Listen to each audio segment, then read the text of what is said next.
Dami yun, no? Para silang ano? Uy, yung jowa ko. Tignan mo, oh. Takbo! Kuha ito kahapon sa isang Pogo Hub sa Porac, Pampanga. Ang mga dayuhan, mistulang nagsisilikas at nagmamadaling magsialis. If you are a foreigner in the Philippines, you are required to bring your passport at all times.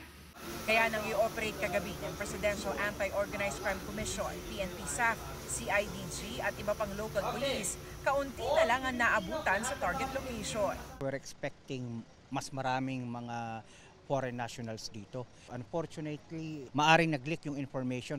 Sa bandang Clark, 7 sasakyan lulan ang mga tumakas sa Pogo workers ang naharang ng mga otoridad. 157 na mga Chinese, Korean, Vietnamese, Malaysians at Burmese ang mga nasagip. Ang isa, natukoy pang kidnap victim. Nasa 50 naman ang mga Pilipinong Pogo staff at security.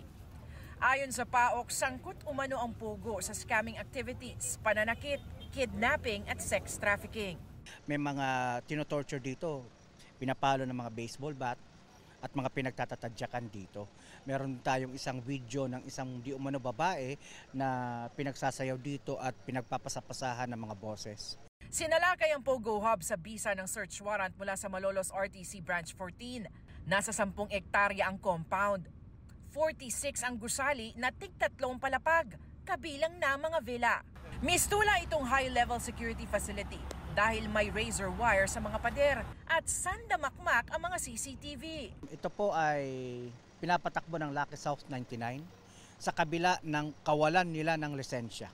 Ayon sa PAOK, na-raid na ang naturang Pogo Hub noong 2022 sa ilalim ng pangalang Lucky 99 Outsourcing. Iniutos pa ito noon na tuluyang ipasara ni DILG Secretary Benhur Abalos. Inaalam pa kung paano itong nakapag-operate muli. Sa ngayon, nasa Pasay na ang mga na-rescue na Pogo workers. Ang mga dayuhan isasalang sa immigration profiling at processing. Kakausapin din sila pati ang mga Pilipino para hingan ng pahayag. Kinukuha pa ng GMA Integrated News ang panig ng Lucky South 99. Habang ang may-ari ng lupa na kinatitirikan ng compound, nilinaw na subject na ito ng execution ng naipanalong ejectment case. Tugon naman ng kumpanyang umuupa sa compound, wala silang kinalaman sa operasyon ng Pogo, pagpapaupa rin o subleasing umano ang negosyo nito. Bukod dyan, iniimbestigahan na rin kung paano natunugan ng mga taga-Pogo ang gagawing raid. Sinusubukan pa naming makuha ang pahayag ng Porac Police at LGU tungkol dito.